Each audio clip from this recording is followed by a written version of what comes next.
Hoy entonces, hermanos, estamos hablando de la sola gracia. Continuamos hablando de ello. Reforma 506. Hace 506 años, un monje agustino llamado Martín Lutero clavó en el portón del castillo de Wittenberg 95 tesis que él quería que se pudieran discutir, se pudieran hablar, para así reformar la iglesia de la cual era parte. Sin embargo, eso no sucedió. Terminó él excomulgado. Pero claro está que fue fiel a la convicción que el Espíritu Santo había puesto en él respecto a la palabra de Dios. Hoy quiero hablar de esto y vamos a acampar en Efesios capítulo 2, versos 1 al 10. Yo quiero que nos quedemos por ahí.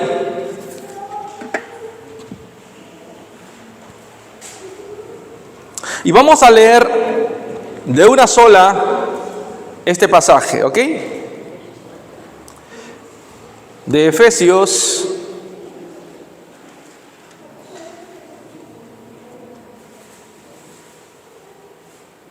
capítulo 2,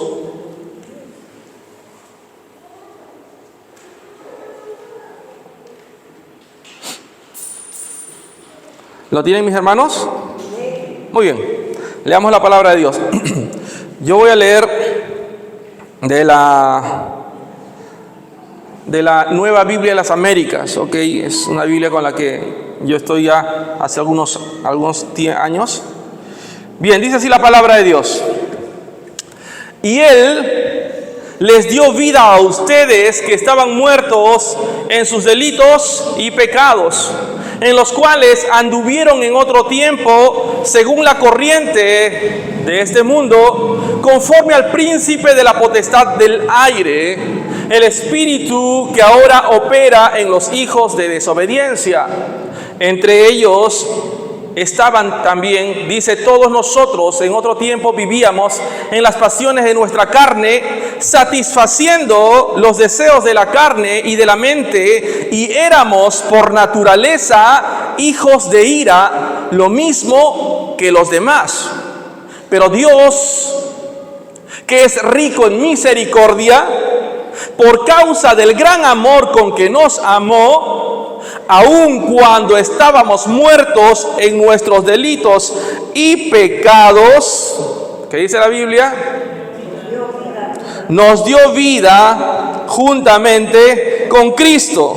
Por gracia ustedes han sido salvados.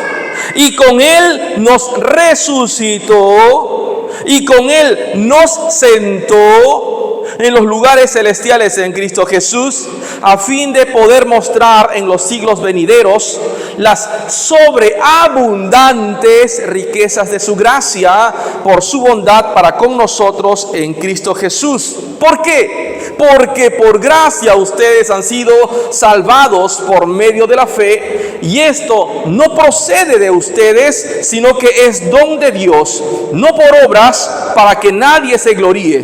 ¿Por qué? Porque somos hechura suya, creados en Cristo Jesús para hacer ¿qué? Buenas obras, las cuales Dios preparó de antemano para que anduviéramos en ellas. Ustedes han escuchado esta frase que se hizo popular, que cita así: presente pero sin votar. ¿Han escuchado esa frase alguna vez? Presente sin votar o presente sin voto. ¿Sabían ustedes que el padre del utilitarismo se llamó Jeremías Bentham? Y saben que este hombre, este personaje inglés, dejó una gran fortuna, no solo a una universidad, sino a un hospital en Londres. Pero la condición para que esta fortuna fuera desembolsada, ¿saben cuál fue? La condición fue esta: cuando yo muera, quiero que me embalsamen y cada reunión anual que la Junta tenga, quiero que me sienten allí. Jeremy Bentham. Y cada año que tenían su junta, ¿lo pueden apreciar ustedes? El señor de sombrero estaba sentado y por 100 años la institución lo tenía que sacar y poner en la reunión. De hecho, todos ellos votaban, pero es evidente que alguien allí no votaba, ¿no? ¿Quién era? Jeremy. No podía votar. ¿Y por qué no podía votar? ¿Cómo? Porque estaba muerto. Ya no lo sacan para las reuniones, pero hace algún tiempo lo expusieron con la cabeza que ya se le había caído sentada a sus pies. Jeremy Bentham. Hermanos, esta mañana nosotros continuaremos con la serie Reforma 506 Sola Gracia. Y quiero decirles esto, que cuando se trata de nuestra salvación, estuvimos presentes, pero nadie votó. ¿Me dejo entender? Estuviste presente, pero no votaste, porque no tenías capacidad para ello. ¿Sabes por qué? Porque como Jeremy Bentham, estabas muerto. Esa era nuestra condición delante del Señor. Estábamos muertos en nuestros delitos y pecados. Hace unas semanas estudiamos sola Escritura. No sé quién compartió sola Escritura. Creo que mi hermano Franklin, ¿no? Sola Escritura, 2 Timoteo 3, 15 al 17. Y nosotros como iglesia afirmamos rotundamente que creemos que la Biblia es la palabra, y lo puedes poner allí en ese slide, la Biblia es la inspirada, suficiente, inerrante, infalible, inmutable, invencible palabra de Dios. Eso es la Biblia, hermanos. Y de eso se habló ya hace unas semanas. Y la Biblia es irrebatible. La Biblia es la máxima autoridad en nuestras vidas. Es la palabra de nuestro Dios Todopoderoso. El pastor Jason K. Allen dijo lo siguiente al respecto: la Biblia tiene autoridad sobre todos los demás libros religiosos, tradiciones eclesiásticas, concilios o papas. Las Escrituras son la norma, el punto de referencia, la plomada para la iglesia. Es el todo para nosotros. Solo la Escritura es nuestra norma para la fe y práctica cristianas, hermanos. Es por eso que nuestra oración como iglesia, mi oración como su pastor, es que nuestra enseñanza, nuestra predicación sea bíblica, y es mi oración. Que la iglesia salga pensando en la Biblia. Efesios, cuando Pablo dice que se hable del mensaje de la verdad, hay una coma luego, refiriéndose a lo siguiente. Dice así: el mensaje de la verdad, el evangelio de su salvación. De eso tenemos que hablar siempre. El evangelio de la salvación. Solo la Escritura. Por cierto, hermanos, este mes tendríamos que estar de aniversario también, porque el 6 de octubre ya ha pasado de 1536. William Tyndale, por amor a su pueblo, decidió traducir la Biblia al inglés, al idioma inglés. Y por esa razón la Iglesia Católica en ese entonces lo ataron a una estaca y lo quemaron vivo. ¿Por qué? Porque él quería que el pueblo leyera la Biblia. La iglesia no permitía eso en aquel entonces. Tenía su Biblia en latín. No hablaba este pueblo latín. Y él la tradujo al inglés, y por esa razón lo quemaron vivo. Lo estrangularon. ¿Cuál fue su crimen, hermanos? Su crimen fue traducir la Biblia. Hay gente que ha entregado su vida, hermanos, para que usted y yo la leamos. Para que usted y yo encontremos las maravillas de la gracia de Dios en la palabra. A veces no le damos importancia. Ahí está el consejo sabio. Ahí está la palabra de vida. Ahí está. Es la palabra de Dios la que nos enseña lo siguiente. En algún momento tuve que decirles a mis hijas, porque ante tantas cosas que nuestros hijos ven, son impactados, ¿no? Y no voy a ser literal, pero una de mis hijas me dijo: papá, ¿y tú siempre estás o vas a estar con mi mamá, no? O tú verías a otra persona. Y nuestras hijas y mi esposa y nosotros como iglesia debemos entender algo: que nuestro primario, absoluto y más grande compromiso no es con el esposo o con la esposa. Porque cuando hacemos eso, al ser seres falibles, tal vez de buenas intenciones, pero falibles, sí podemos conducirnos mal. Cuando entendemos que nuestro compromiso primario, el que sobrepasa todo, es con Dios, es con el Señor, entonces voy a anhelar intimar con Él, voy a anhelar conocerlo a Él. ¿Y cómo lo conozco? A través de las Escrituras.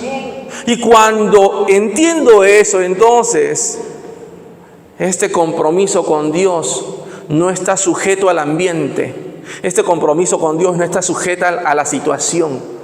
Este compromiso con Dios no está sujeto a mi economía. Este compromiso con Dios no está sujeto a mis emociones. Este compromiso con Dios es indisoluble. Y cuando eso pasa, entonces ahora entiendo que mi matrimonio también lo es. Es indisoluble. No es al contrario, hermanos.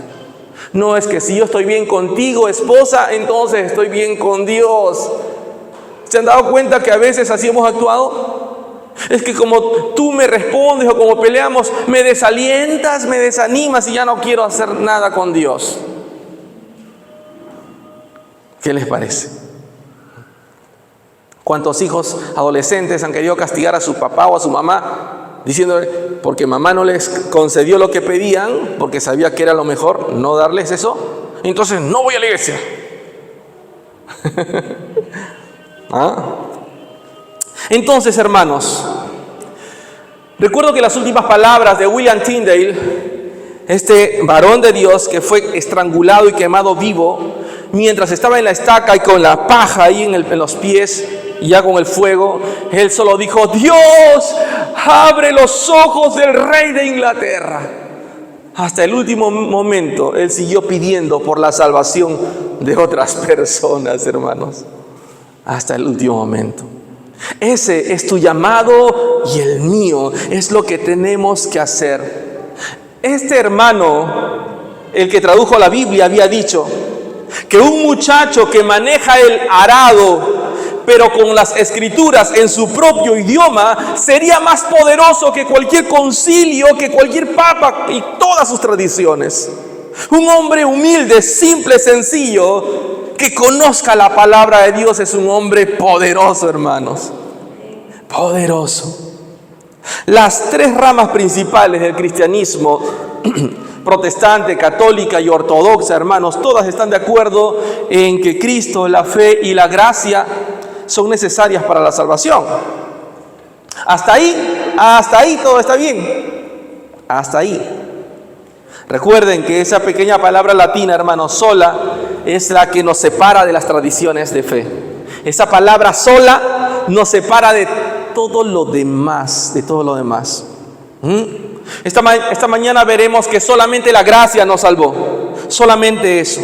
No es la gracia más algo adicional. No es la gracia más esto que tienes que hacer. No.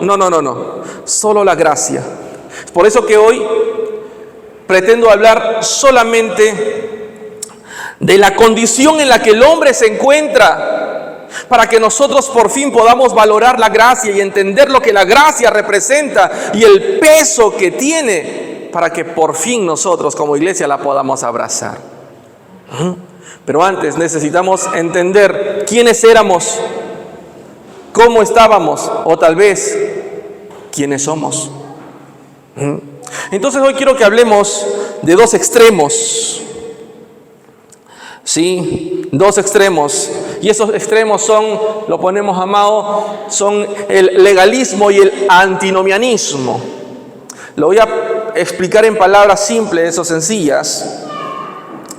Pero estos son dos extremos, son dos polos opuestos. Dos polos opuestos. Básicamente Pablo, el apóstol Pablo, está hablando de legalismo propiamente dicho.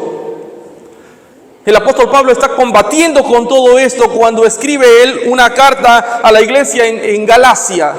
Cuando Pablo escribe a los Gálatas, está combatiendo este primer extremo, que es el legalismo.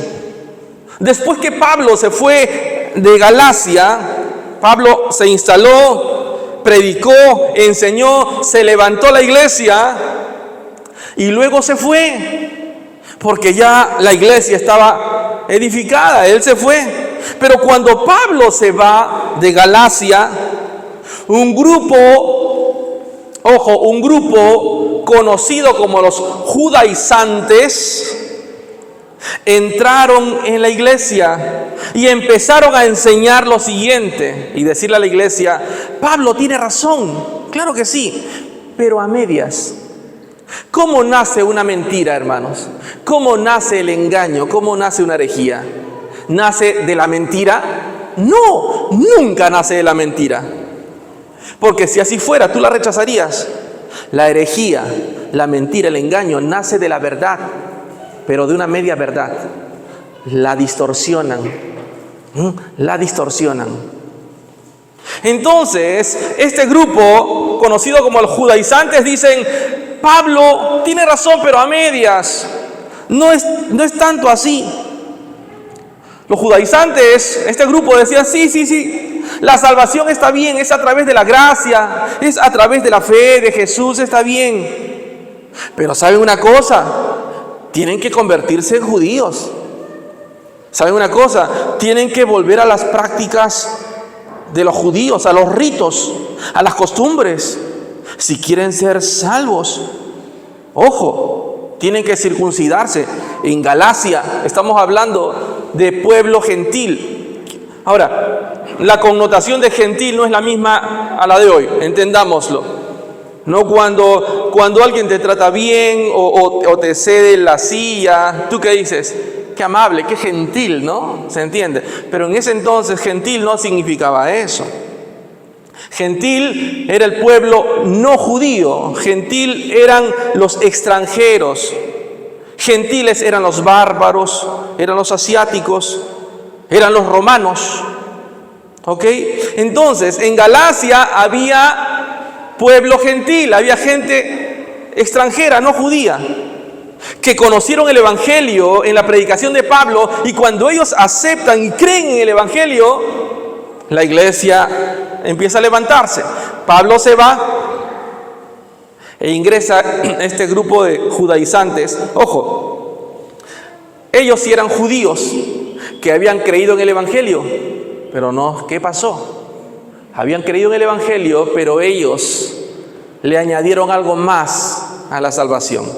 Entonces, cuando estos judaizantes entraron a la iglesia, le dijeron a los gentiles: no, Carlos, qué bueno que hayas recibido al Señor, pero ¿sabes una cosa?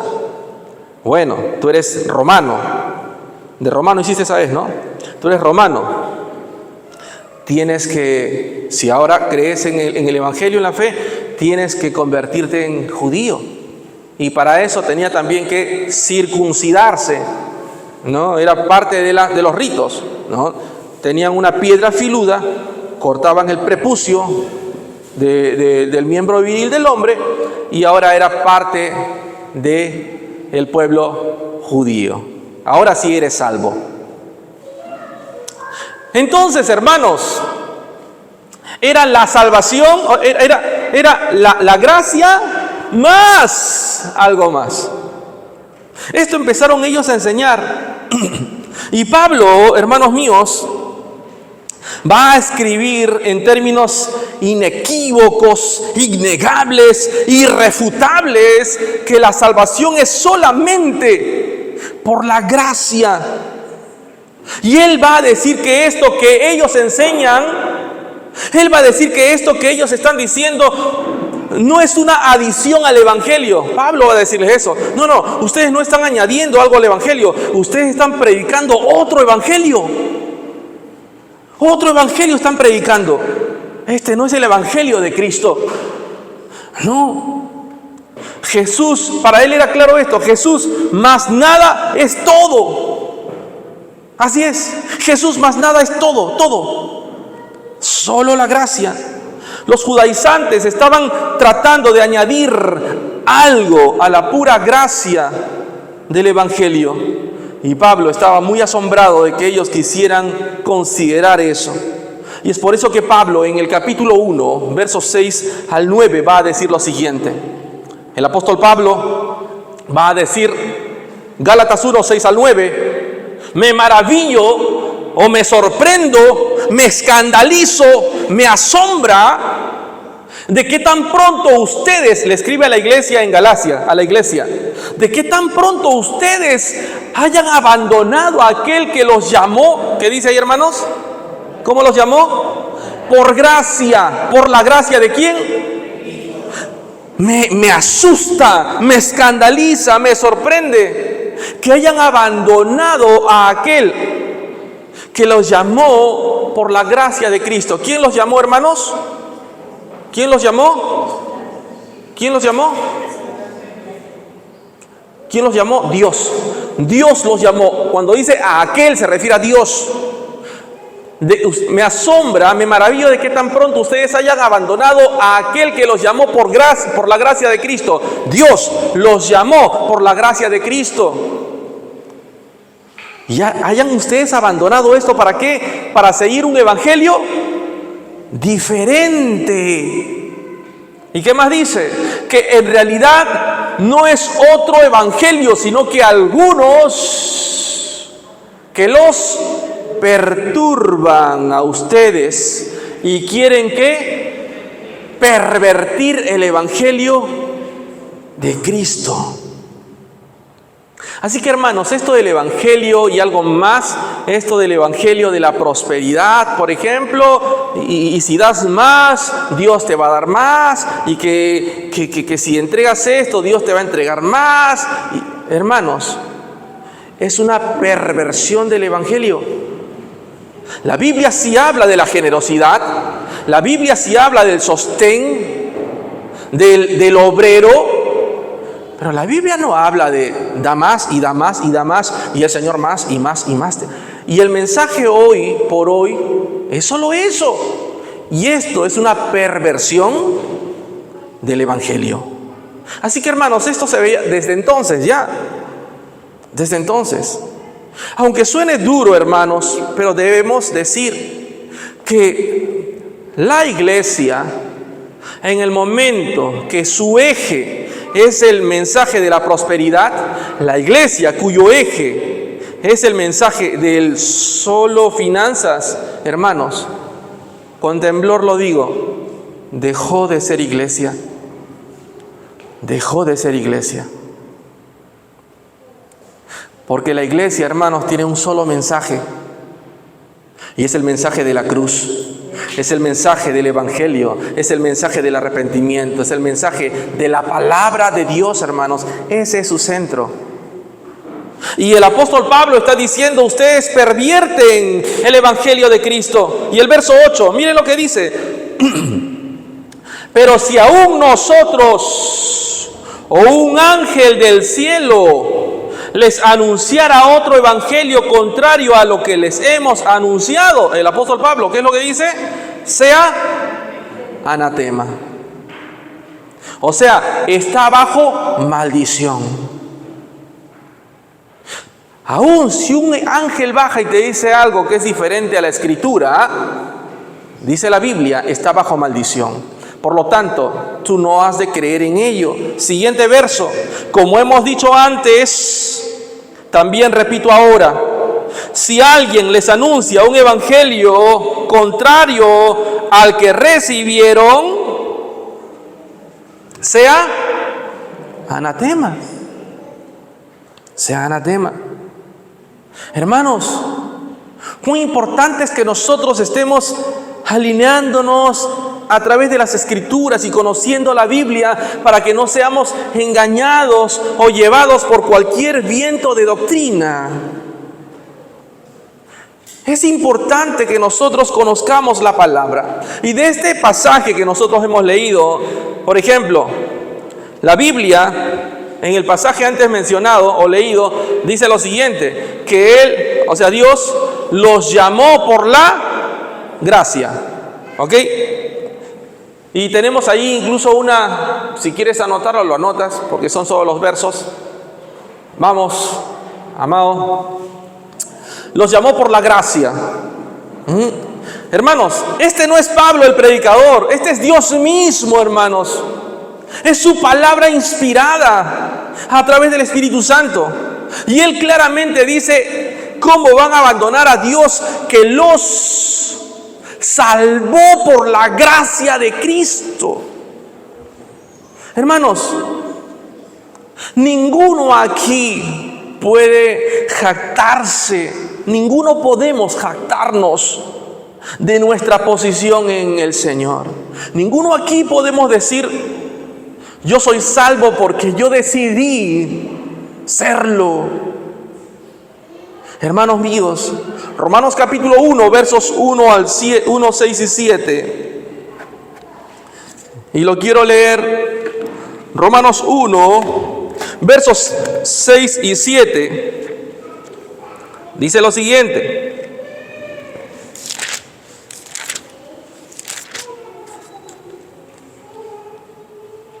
Entre los cuales están también ustedes. Mire lo que dice. ¿Qué dice ahí? Luego. Pregunto, ¿tú buscaste? ¿Tú llamaste o quién te llamó? Tú no llamaste.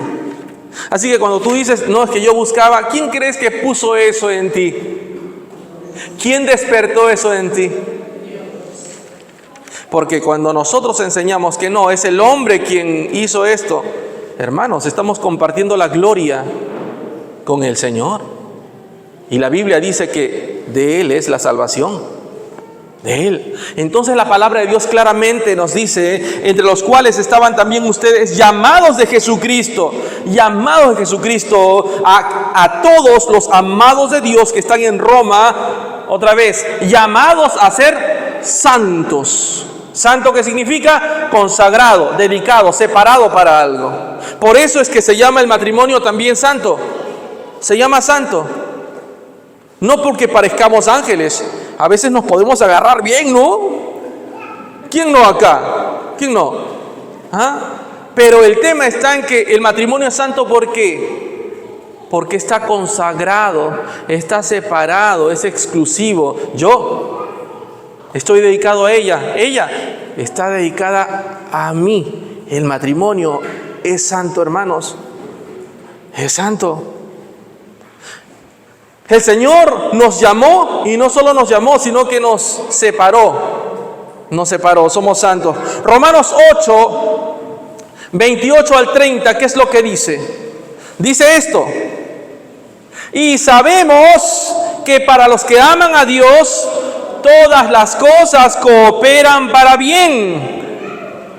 Pero ojo, ¿para quién se aplica esto?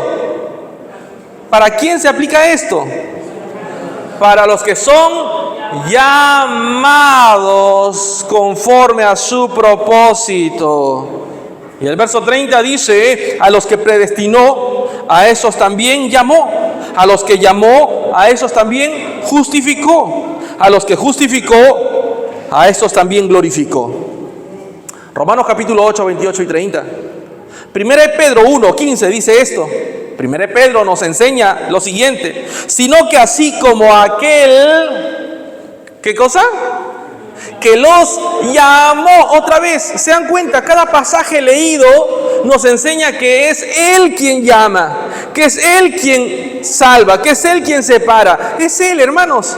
Se dan cuenta, y este pasaje nos enseña también lo mismo, sino que así como aquel que los llamó es santo, así también sean ustedes santos en toda su manera de vivir.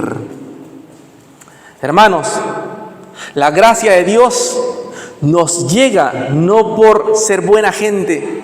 La gracia de Dios nos llega no porque hacemos caridad. La gracia de Dios nos llega no porque somos buenos hijos. No, mis hermanos. La gracia de Dios nos llega por pura iniciativa de Dios. Y solamente de Dios. Mediante su llamado. Y no por algo que hayamos hecho para merecerla. Porque nada hemos hecho, amados míos, para merecerla. Nada. Absolutamente nada. Miren, Gálatas 1:15. El apóstol Pablo va a escribir a esta iglesia y les va a decir esto. Pero cuando Dios, claramente, que me apartó desde el vientre de ¿dónde? Y me llamó. Por favor, detente ahí, hermano mío. ¿Desde dónde te llamó el Señor? ¿Acaso tú podías decir en el vientre de tu mamá: sí, Señor, me arrepiento de mis pecados, Señor, agú, agú, ña, ña, ña, ña? ¿Tú podías hacer eso? No. Eso es maravilloso, hermanos. Yo estoy conmovido porque es por su pura misericordia. Dios no tenía por qué llamarme o escogerme. Dios no tenía por qué hacerlo contigo. Pero te llamó, te separó desde antes. Dice la Biblia que nos llamó desde antes de la fundación del mundo. Y ya en el vientre estaba recordando que ya desde antes también te había llamado. Esto es hermoso. Y todo eso, dice el apóstol Pablo, ¿fue por qué? Por gracia. Me llamó desde el vientre de mi madre y lo hizo por gracia. Desde el vientre de tu madre, Raquel. Desde el vientre de tu madre, Zaira. Desde el vientre de tu madre, Carmelita. Desde el vientre de tu madre. Tú no lo sabías. Hay personas que pueden haber tenido una vida irregular, bohemia, desordenada, y nunca supieron que habían sido escogidos y llamados desde el vientre de su madre, sino hasta que el Señor instaló la fe en esa persona, porque Dios por su gracia ya lo había llamado. Por eso, hermano mío, tú no dejes de predicar la palabra de Dios. Tú no dejes de anunciar el evangelio a tus hijos, a tus vecinos, a tu esposo, a tu esposa, a la gente. Tú sigue evangelizando. Tú no sabes nada más. La Biblia dice que el resultado, ¿quién lo da? Lo da el Señor. Entonces, solo predica, solo comparte, solo evangeliza. Romanos 4, versos 4 al 8, dice lo siguiente. Ahora bien, al que trabaja, el salario no se le cuenta como favor, sino como deuda. Pero al que no trabaja, pero cree en aquel que justifica al impío, su fe se le cuenta por justicia. Como también David habla de la bendición que viene sobre el hombre, a quien Dios atribuye justicia, aparte de las obras. Miren esto: bienaventurados aquellos cuyas iniquidades han sido perdonadas y cuyos pecados han sido cubiertos. Bienaventurado el hombre cuyo pecado el Señor no tomará en cuenta. Hermano, bienaventurado el hombre cuyo Señor no toma en cuenta su pecado. Muchos hemos dicho lo siguiente: bendito sea Dios por la gracia suya que hemos conocido en el Nuevo Testamento. Y cuando me detengo a pensar en eso, digo, ¿será cierto que la gracia de Dios solo se da a conocer, se manifiesta y se aplica en el Nuevo Testamento?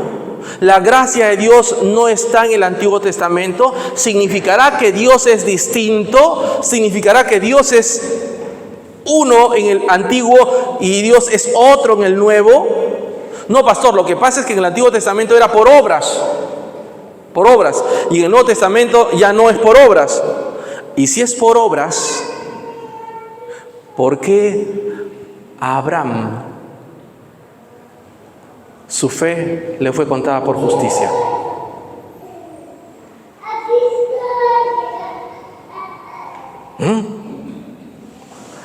¿Abraham fue salvo por obras? Abraham no fue salvo por obras. Abraham fue salvo por gracia. Él creyó. ¿Saben cuál es la única diferencia, hermanos? La diferencia en el Antiguo Testamento es que aquellos que creyeron, creían en aquel que vendría. Creyeron que Él era Dios, que era el Salvador y que Él vendría. La diferencia con el Nuevo Testamento es que creyeron, descansaron en fe en aquel que ya había venido. Jesucristo, el Hijo de Dios, el Salvador. Esa es la única diferencia. Por lo demás, hermanos, la gracia de Dios siempre es la misma. Dios es inmutable, Él no cambia. Él no cambia.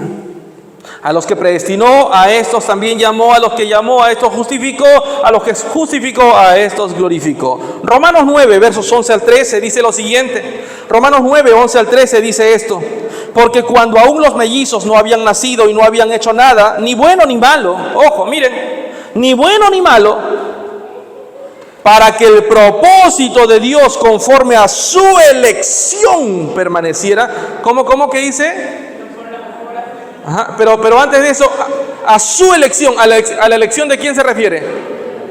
De Dios. A su elección permaneciera, no por las obras, sino por aquel que llama. Pregunto, ¿quién llama? Dios.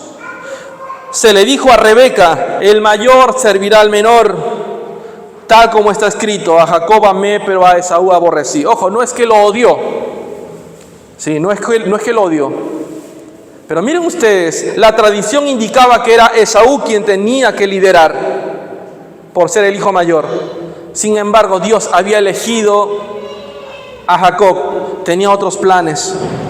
Y el pasaje antes leído, hermanos, entonces nos dice, no es otro evangelio. O sea, aunque los judaizantes podían presentar su mensaje como evangelio, hermanos, ninguna enseñanza, ninguna que afirme que algún esfuerzo personal se necesita para la redención que Cristo ya logró, ningún mensaje como ese merece ser llamado evangelio. Ninguno. Si alguien viene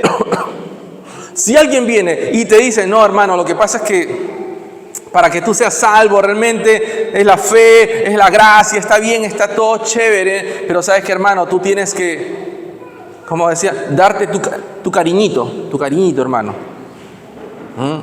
Dar tu ofrendita. Hermanos, nosotros ofrendamos, sí, nosotros diezmamos, sí, pero ¿sabe una cosa? ¿Será que alguna de estas cosas nos llevan a la salvación? No, hermanos. No, para nada de eso. Así que, hermanos, cualquier pensamiento, argumento que se quiera añadir a la redención que Cristo ya logró, ese no es el mensaje del evangelio. ¿Ok? Es una mentira, es un engaño. El pasaje que hemos leído también cita esto: algunos que los perturban. Hermanos, es probable que los cristianos judíos de Jerusalén, que insistieron en que los gentiles no debían creer en Jesucristo solamente, sino que tenían que aceptar ser circuncidados, aceptar adherirse a las tradiciones, a las costumbres de la ley para que recién sean salvos. Hermanos, esto es cierto, O sea, es real. Ellos decían, no hay forma de que seas salvo si no haces esto además.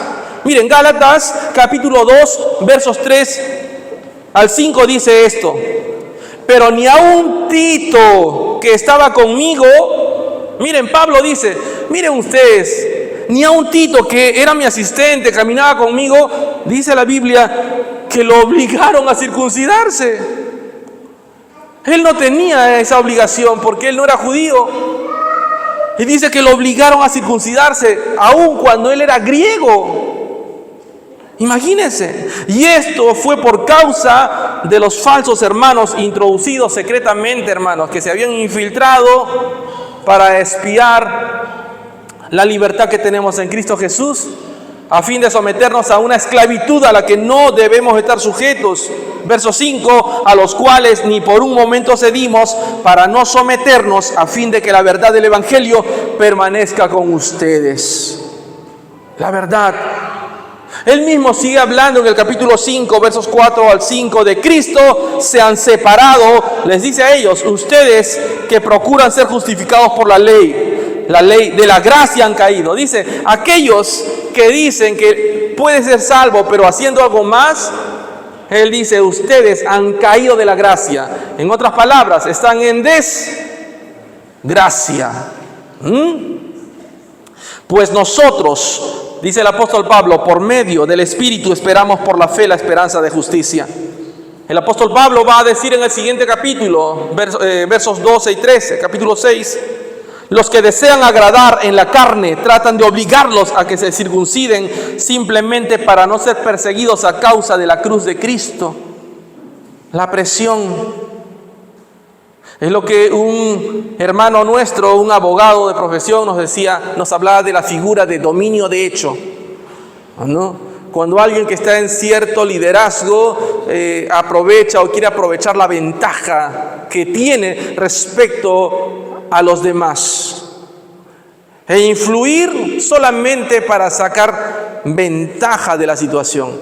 Pero se hablaba de un tema ajeno a la iglesia, pero cuando él hablaba de eso, me era imposible no dejar de pensar en la iglesia. Y decía, también en la iglesia existe eso. También en la iglesia existe esa figura, dominio de hecho, en la que un líder puede sacar ventaja aprovechándose de la iglesia y usando la Biblia de forma distorsionada para sacar ventaja, para que se le pueda ver como alguien incuestionable, como la frase totalmente distorsionada esta: tú no puedes decir nada en contra del pastor porque la Biblia dice no toquéis a mi ungido. Y lo que hacen es insertar miedo en el corazón de la gente para que no le digan nada a ese pastor que está haciendo cosas irregulares. Y está haciendo uso del dominio de hecho. Hermanos, nosotros es posible que tengamos diferente responsabilidad, pero delante de Dios somos iguales.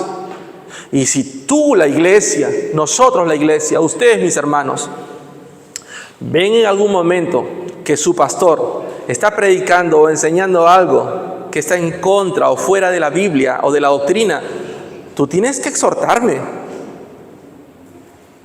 Si tú no haces eso, Dios te va a demandar. Tú tienes que exhortarme y decirme, pastor, ¿qué estás enseñando? Teme a Dios. Porque es lo mismo que voy a hacer contigo.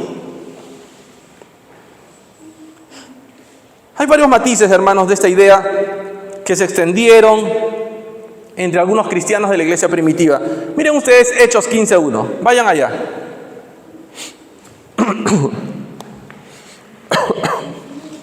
Hechos 15:1.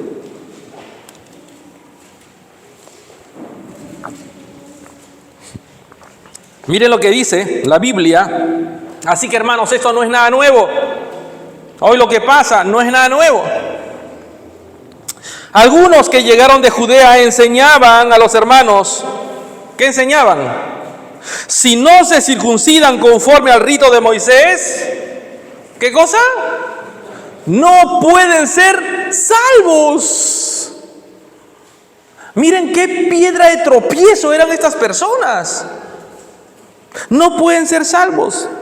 Hechos 20-21 dice esto: ellos, cuando lo oyeron, glorificaban a Dios y dijeron: hermano, ya ves cuántos miles hay entre los judíos que han creído y todos son celosos de la ley. Se les ha contado acerca de ti que enseñas a todos los judíos entre los gentiles que se aparten de Moisés, diciéndoles que no circunciden a sus hijos ni observen las tradiciones, porque no era necesario eso para ser salvos, solamente por pura gracia, por medio de la fe.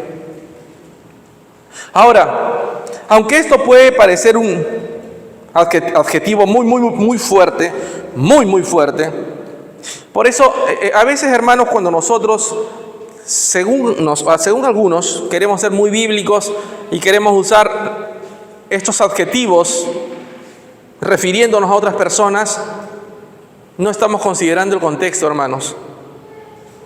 Deberíamos considerar el contexto, porque si no nos metemos en problemas. Además, seamos celosos respecto a la palabra de Dios, sí, pero siempre revisemos lo que estamos diciendo. Porque miren, acá Pablo, el apóstol Pablo, le va a decir a estas personas que están distorsionando el evangelio, perros les va a decir, ¿no? Pero los perros de aquel entonces tenían una connotación al perro de ahora, ¿no? Cuando tú le dices a un hombre eres un perro o a una mujer eres perra, ¿no? Tiene otra connotación, hermanos. ¿De qué serviría que yo me ponga acá y digo de aquellos que distorsionan el evangelio, estos son unos perros?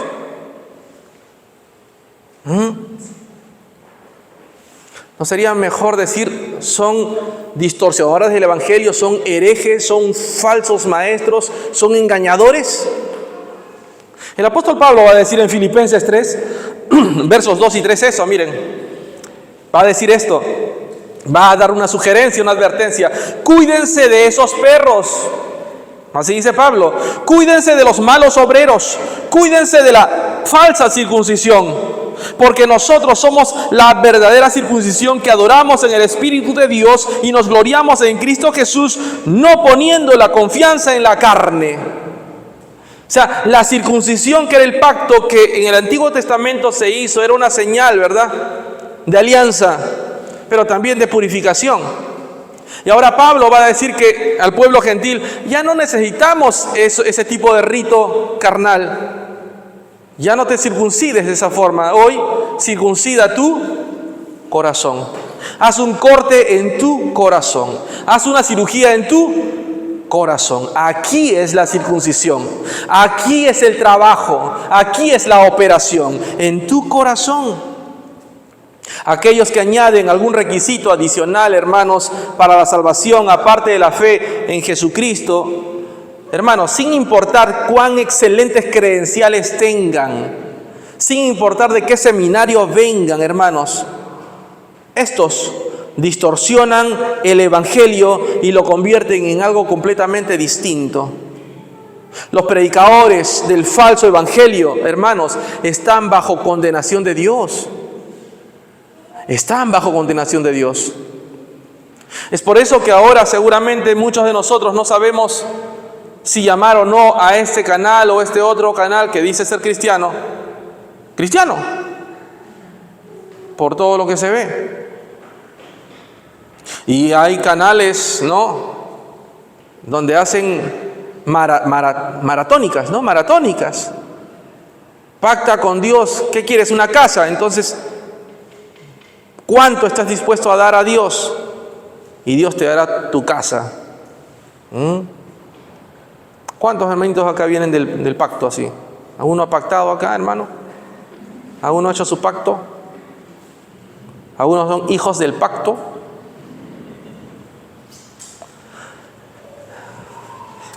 Gracias a Dios, hermanos, el Señor a través de su palabra nos ilumina, nos enseña. Finalmente, hermanos, miren, eso es el legalismo. Eso es el legalismo, ¿no? Que solamente a través, no solamente a través del evangelio de la gracia, sino de algo más, el Señor te va a salvar. Y hoy por hoy, ¿qué podríamos decir? No vienes a la vigilia y aún así quieres ser salvo. Perdóname, o sea, ¿estás diciendo que si no vengo a la vigilia pierdo mi salvación?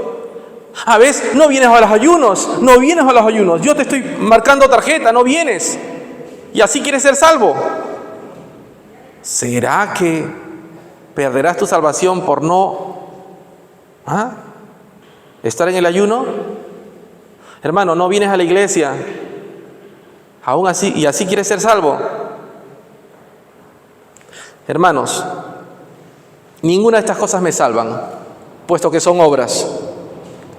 Pero hemos sido salvos para todo eso. Hemos sido salvos para obras, no por obras, pero sí para obras. Lutero lo decía claramente. No soy salvo por la vigilia, no soy salvo por el ayuno, no soy salvo por ofrendar, no soy salvo por el bautismo, no soy salvo por eso. Pero porque soy salvo, hago ayuno. Porque soy salvo, hago vigilia. Porque soy salvo, ofrendo. Porque soy salvo, me congrego. ¿Me dejo entender? Esa es una evidencia de tu salvación.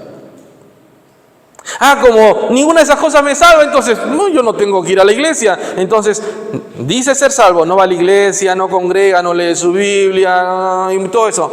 La pregunta es, ¿esa persona cree que es salva? Tiene una falsa seguridad. Y es muy probable que el día que tenga que enfrentarse cara a cara al Señor, el Dios justo, el Señor lo va a alejar de su presencia y al infierno y al lago de fuego que está preparado, hermanos, para aquellos que han rechazado al Señor. Hermanos, denme unos 7 minutos. El antinomianismo, que es el otro extremo. ¿De qué se trata? Si el legalismo es, tienes que hacer esto para que seas salvo, tienes que hacer algo más para tu salvación, para alcanzar tu salvación.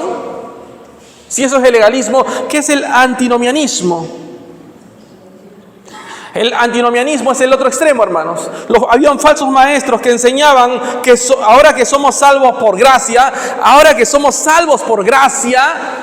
puedes hacer lo que quieras. Y esta es una práctica del hipercalvinismo. Como ya soy salvo, puedo hacer lo que yo quiera. Un día, Lutero caminaba por la calle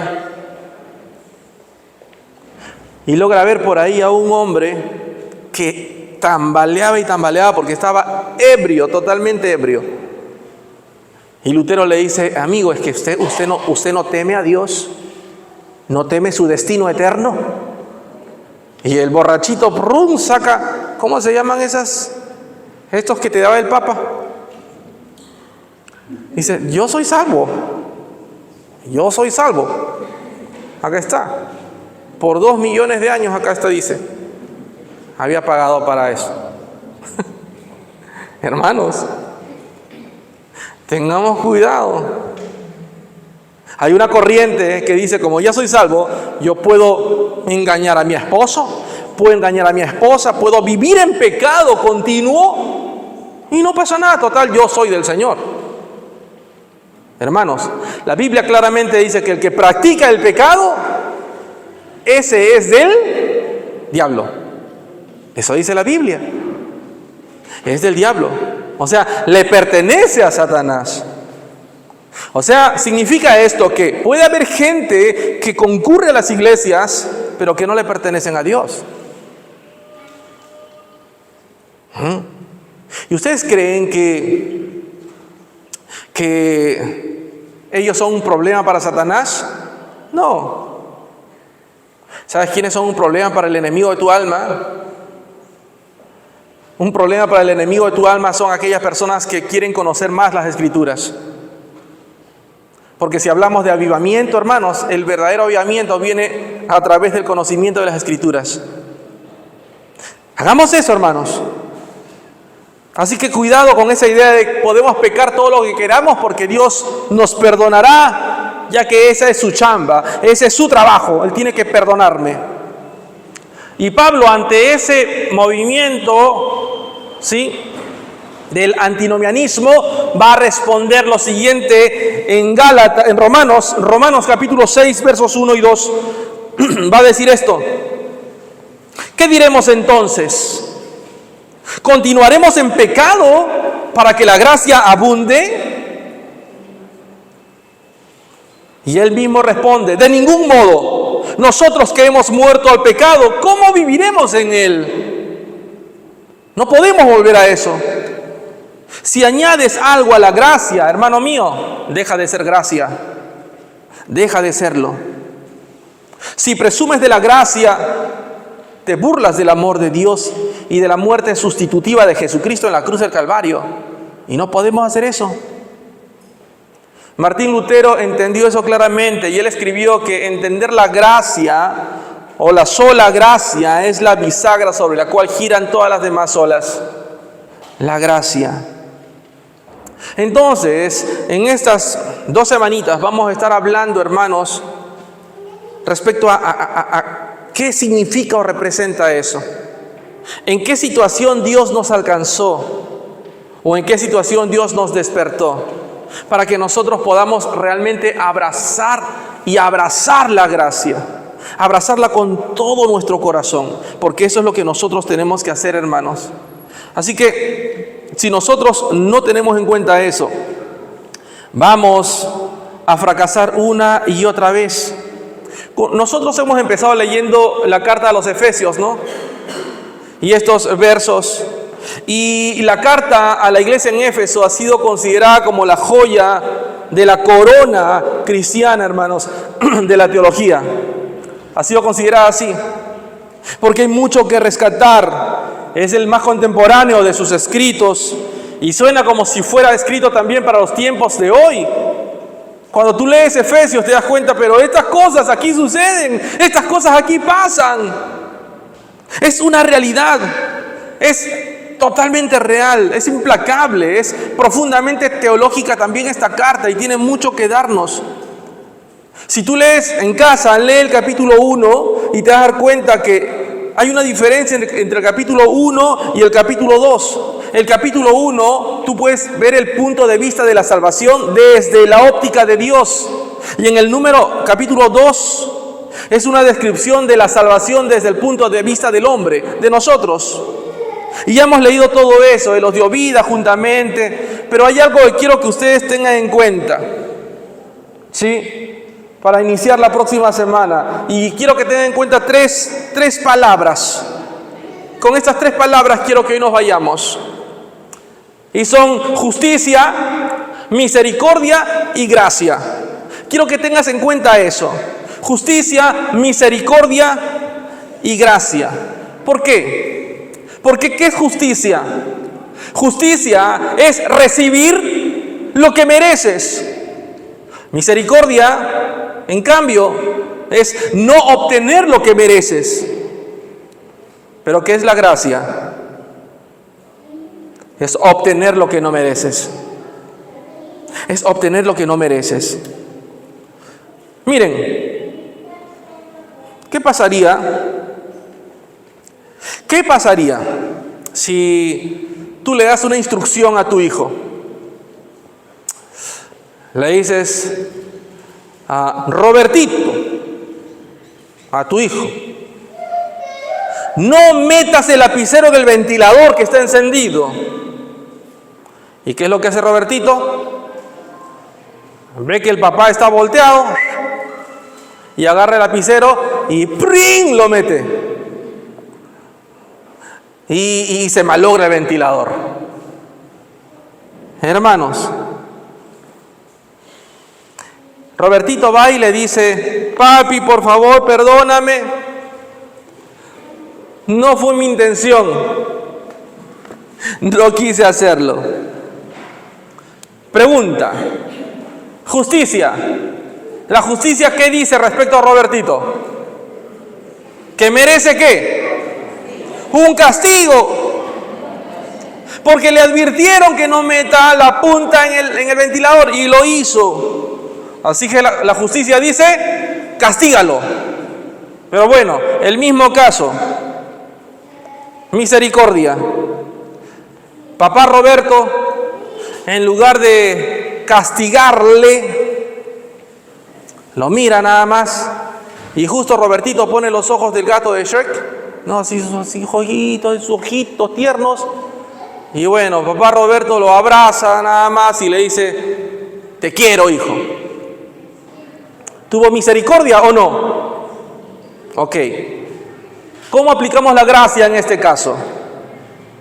La gracia. En vez de castigarle, lo lleva, no sé, al Playland Park. Y le dice, hijo, paséate en todos los juegos, diviértete, por favor. Pregunto, ¿Robertito se merecía ese capricho? ¿Ese regalo? No, por supuesto que no. Pero su papá decidió, por amor a él, mostrarle cómo es la gracia. ¿Me dejo entender, no? Entonces, hermanos, hoy quiero que oremos y que quede en nuestra mente eso, porque con eso arrancamos la próxima semana. Justicia, misericordia y gracia.